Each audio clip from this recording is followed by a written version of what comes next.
नैब की कार्रवाइयों से जहां बहुत से लोग मुश्किल में हैं, वहीं नैब खुद भी मुश्किल में है। ब्यूरोक्रेसी इस हवाले से परेशान नजर आती है। गुज़िश्ता दिनों हमने आपको खबर दी थी कि तहरीक इंसाफ की खैबर पख्तूनख्वा की हुकूमत में वज़रा भी ये शिकायत कर रहे हैं और खुद सदर पाकिस्तान से उन्होंने शिकायत की कि ब्यूरोक्रेसी काम करने को तैयार नहीं है, नैब उन्हें काम करने नहीं दे रहा, नैब के डर से वो काम करने को तैयार नहीं है। साथ में उनकी तरफ से ये भी कहा गया था कि पहले ये होता था कि एक ब्यूरोक्रेट काम नहीं करता था तो 4 ब्यूरोक्रेट लाइन में खड़े होते थे कि आप हमसे काम करा लें, इसे हटा दें, मगर अब कोई तैयार नहीं है। नैब की कारकर्दगी पर तहरीक इंसाफ तनकीद करती रही है, नून लीग तनकीद कर रही है, पीपल्स पार्टी तनकीद कर रही है। तनकीद में फ़र्क अगर हो भी तो तनकीद सबकी अपनी जगह पर है। पार्लियामेंट और सुप्रीम कोर्ट में भी तनकीद हो रही है और चेयरमैन नैब को बार बार वजाहत करना पड़ रही है। चेयरमैन नैब आज सुप्रीम कोर्ट के सामने भी पेश हुए और आइंदा हफ्ते वो अपोजिशन जमातों के अरकान से भी मिलेंगे।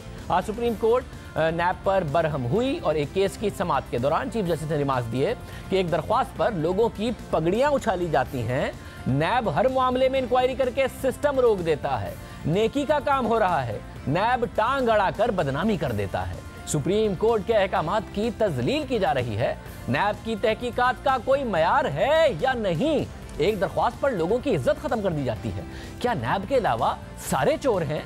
अदालत ने रिमार्क दिए कि लाहौर में नैब की एक बीबी बैठी हैं जो लोगों को ब्लैकमेल करती हैं और वो बीबी अपने काम करवा रही हैं। चीफ जस्टिस ने रिमार्क दिए कि क्यों ना हम नैब के लोगों के वारंट जारी कर दें तो उनकी क्या इज्जत रह जाएगी। चेयरमैन नैब आज सुप्रीम कोर्ट के सामने पेश हुए और अब वो आइंदा हफ्ते अपोजिशन के अरकान असेंबली से भी मुलाकात करेंगे। अपोजिशन जमातों के अरकान ने खत लिखकर चेयरमैन नैब से मुलाकात की ख्वाहिश का इज़हार किया था और गुज़िश्ता रोज़ नैब का एलामिया सामने आया कि चेयरमैन नैब पार्लियामेंट और मौजूद पार्लियामेंटेरियंस का बेहद एहतराम करते हैं। वो अपोजिशन अरकान कौमी असेंबली से आइंदा हफ्ते मुलाकात को तैयार हैं। मुलाकात की तारीख, वक्त का तयन भी अपोजिशन अरकान कौमी असेंबली खुद तय कर लें। अब आइंदा हफ्ते चेयरमैन नैब अपोजिशन जमातों के अरकान कौमी असेंबली से मिलेंगे, उनके तहफ़्फ़ुज़ात सुनेंगे। अहम बात यह है कि पार्लियामेंट नैब कवानीन का जायजा ले रही है। इस हवाले से हुकूमती और अपोजिशन अरकान की मीटिंग भी हो चुकी है और यह खबर भी सामने आई है कि हुकूमत और अपोजिशन ने नैब के रिमांड की मुद्दत 90 दिन से कम करके 14 दिन करने पर इत्तफाक कर लिया है। इस हवाले से वज़ारत कानून ने एक समरी भी तैयार कर ली है, मगर 1 जनवरी को चेयरमैन नैब ने एक तकरीब से खिताब करते हुए नैब के 90 दिन के रिमांड का दिफा किया और कहा कि पार्लियामेंट का एहतराम करते हैं मगर नैब व्हाइट कॉलर क्राइम की तहकीकात करती है, इसलिए रिमांड की मुद्दत 90 दिन ही होनी चाहिए।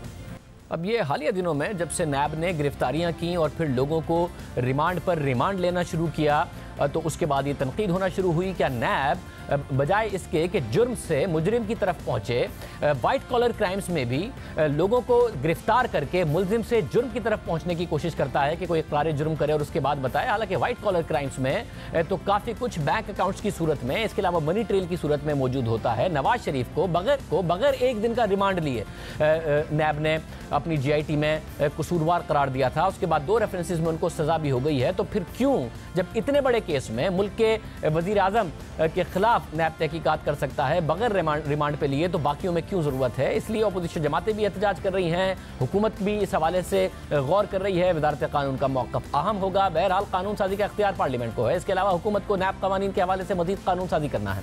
सुप्रीम कोर्ट 20 दिसंबर को हुकूमत को नैब कवानीन में जो वॉलंटरी रिटर्न से मुतालिक कानून साजी का हुक्म दे चुकी है। जस्टिस अजमत सईद शेख ने रिमार्क दिए थे कि जुर्म को एक एग्जीक्यूटिव ऑर्डर के जरिए ख़त्म नहीं किया जा सकता। समाअत के बाद अदालत ने हुक्म दिया था कि हुकूमत ने आइंदा समाअत तक कानून साजी नहीं की तो वह खुद कोई फैसला करेगी। अब केस की समाअत फरवरी के पहले हफ्ते में होगी और इससे पहले हुकूमत ने कोई कानून साजी करनी है, दूसरी सूरत में अदालत कोई फैसला कर देगी। अब तक क्या कानून साजी हुई है और क्या चेयरमैन नैब की बात दुरुस्त है कि वाइट कॉलर क्राइम्स हैं ये और 90 दिन का हमें रिमांड का हक होना चाहिए, इसको 15 दिन ना करें, या फिर अपोजिशन का मुतालबा और सियासतदानों का मुतालबा ये दुरुस्त है कि अगर कत्ल का रिमांड भी 15 दिन होता है तो वाइट कॉलर क्राइम्स में 90 दिन का क्यों हो। साबिक अटॉर्नी जनरल इरफान कादरी साहब हमारे साथ मौजूद हैं। इरफान कादरी साहब, बहुत शुक्रिया आपने, क्योंकि नैब के आप जानते हैं मामलात को, आपने एज अ लॉयर काम किया है, राय आप रखते हैं इस हवाले से।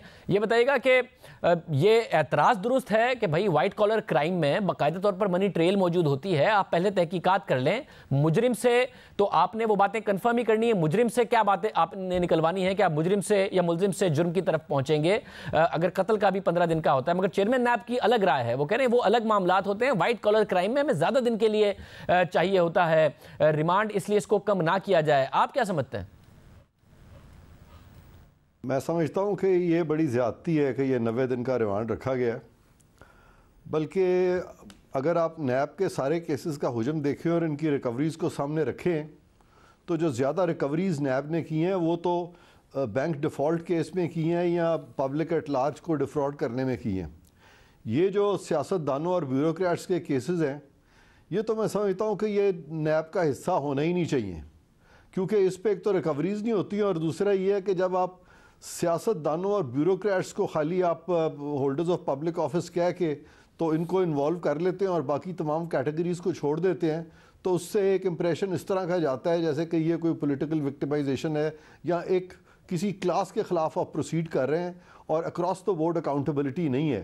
तो ये कवानीन में बिल्कुल तरामीम होनी चाहिए, लेकिन वो तरामीम जो है वो बहुत सारी चीज़ों को सामने रखते हुए, फॉर एग्ज़ाम्पल जो नया कानून बनना चाहिए, जो भी तरामीम होनी चाहिए पार्लियामेंट में, वो तमाम स्टेक होल्डर्स को उस पर इत्तफाक करना चाहिए, क्योंकि अभी तक जितने भी कवानीन इस पर बने हैं वो तमाम स्टेक होल्डर्स के कंसेंसस से नहीं बने। फॉर एग्ज़ाम्पल 97 का जो लॉ था इसका एहतसाब का, वो मियाँ नवाज शरीफ की हुकूमत थी, वो लॉपसाइडेड प्रोविजंस थे, लिहाजा वो किसी ने भी कभी उनको एक्सेप्ट नहीं किया।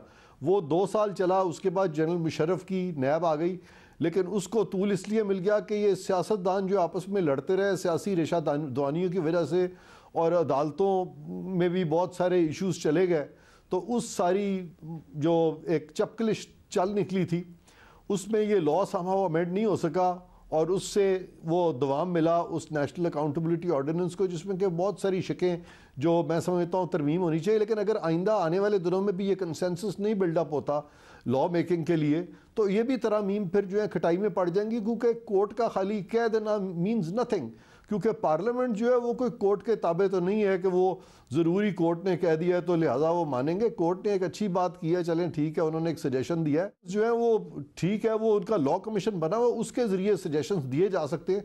लेकिन ये अदालतों में इस तरह से फैसले करने जैसे कि पार्लियामेंट आपके ताबे है, ये इंप्रेशन भी देना जो है ये मैं समझता हूँ कि नई अदलिया को देना चाहिए और एक मैच्योर डेमोक्रेसी में ये चीज़ें नहीं होनी चाहिए। मतलब साथ ही बताइएगा, ये तो नहीं हो सकता कि इस मुल्क में एहतसाब ना हो, करप्शन हो तो जाहिर है एहतसाब भी हो, मगर ये भी बड़ा लाजमी है कि ऐसा ना हो कि इस मुल्क में नैब के डर से वो इदारा जिसने एहतसाब करना है लोग काम ही करना छोड़ दें, क्योंकि वो बाकायदा तौर पर एक ब्लैकमेलर का काम अगर करना शुरू कर दे, जैसा कि ब्यूरोक्रेसी की और सियासतदानों की शिकायत है। और जब से मौजूदा चेयरमैन नैब आए हैं तब से मीडिया पर खबरें लीक करना या फिर मीडिया पर ऐसी प्रेस रिलीज कर देना वो बहुत ज़्यादा होने लगा है। जब से मौजूदा चेयरमैन नैब आए हैं, तहकीकात हो ना हो, लोगों की बदनामी के मामलात का इल्जाम उन पर ज्यादा लगने लगा है कि वो जब से चेयरमैन बने हैं नैब ज्यादा कंट्रोवर्शियल हुआ है।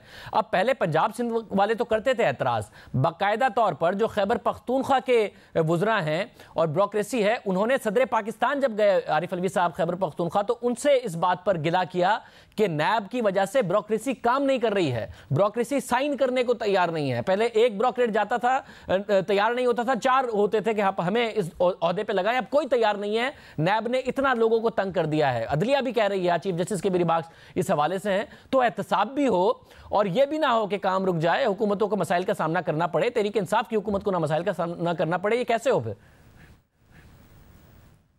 बात यह है कि गवर्नमेंट के जो डिसीजंस होते हैं उसके बड़े फाइनेंशियल रिपरकशंस होते हैं, और वो जो डिसीजन मेकिंग होती है वो 2 किस्म की होती है। एक वो डिसीजन मेकिंग होती है जो कि इम्प्रूडेंट होती है लेकिन उसमें करप्शन का एलिमेंट नहीं होता। दूसरी वो डिसीजन मेकिंग होती है जहाँ पे कि करप्शन का एलिमेंट बीच में आ जाता है। लेकिन समहाउ हमने इम्प्रूडेंट डिसीजन मेकिंग को इतना ज़्यादा टारगेट करना शुरू कर दिया, बल्कि अगर इम्प्रूडेंट डिसीजन मेकिंग नहीं भी थी और एक चीज़ पे 2 या 3 डिसीजन लिए जा सकते थे, तो उस पर भी हाइपर टेक्निकल केसेस जो हैं सरकारी अफसरान के ख़िलाफ़ या सियासतदानों के ख़िलाफ़ बनने शुरू हुए। नतीजा ये निकला कि जब मैं प्रोसिक्यूटर जनरल था, जो मैं अभी तक याद है कि एक दफ़ा चेयरमैन रेलवे जो थे उस वक्त के, उनकी तरफ से हमें एक चिट्ठी आई जिसमें उन्होंने नैब से पूछा कि जी हम इसमें ये डैमरेज अदा कर सकते हैं कि नहीं कर सकते। हालांकि वो डैमरेज वेव करना जो है वो, यानी डैमरेज वेव कर सकते हैं कि नहीं। अब डैमरेज वेव करना जो ड्राई पोर्ट पे है वो सोली रेलवे के चेयरमैन का प्रेरोगेटिव है, वो नैब का या प्रोसिक्यूटर जनरल को सब्सिट्यूट नहीं कर सकते आप उनके लिए। इसी तरह एक दफ़ा कोई सुप्रीम कोर्ट के कोई रिपरकशंस थे किसी फैसले के, तो उस वक्त के जो चेयरमैन थे CDA गालिबन कामरान लिशारी साहब थे, उन्होंने मुझे लिखा कि जी ये आप हमें बताएं कि हम ये इतना बड़ा स्टेप हम खुद ले सकते हैं क्योंकि फाइनेंशियल रिपरकशंस हैं। तो उनको भी मैंने यही कहा कि जी ये आपका डोमेन है, आप हमसे मत पूछे। तो वो जो सरकारी अफसरों की जो एक इंडिपेंडेंट डिसीजन मेकिंग है वो बिल्कुल मार हुई है, उसका गलत इम्पैक्ट हुआ है। और ये तमाम अमेंडमेंट्स जो हैं कानून में लानी चाहिए ताकि सरकारी अफसर जो हैं वो अपना काम खुल के कर सकें। और अगर एक डिफरेंस ऑफ ओपिनियन है तो ये नहीं है कि उनको मुर्द इल्ज़ाम ठहरा के फेडरल सेक्रेटरीज़ को जजेस बुलाना शुरू कर दें, तो और या नैब जो है उनको बुलाना शुरू कर दे एक इम्प्रूडेंट या एक डिसीजन मेकिंग पे, जिससे कि कुछ लोग एग्री करते हैं और कुछ नहीं करते। क्योंकि ये जो बहुत सारे गवर्नमेंट कॉन्ट्रैक्ट्स होते हैं, ये तमाम चीज़ें जो होती हैं या गवर्नमेंट के जो डिसीजंस होते हैं, इनमें बहुत ज़्यादा टेक्निकल नो हाउ की ज़रूरत है। वो टेक्निकल नो हाउ एक्सपर्टीज़ जो है वो नैब के पास भी नहीं है और वो अदालतों के पास भी नहीं है। और सिर्फ सस्पिशंस के ऊपर और अनफाउंडेड सस्पिशंस के ऊपर इनके खिलाफ केसेस बना देने, उससे बिल्कुल बहुत धचका लगा है। और आने वाले दिनों में कोई हुकूमत नहीं चलेगी जब तक कि ये जो कवानीन है इनमें तरामीम नहीं होंगी, और तरामीम संजीदगी के साथ तमाम स्टेक होल्डर्स मिल बैठ के कंसेंसस के साथ नहीं करेंगे।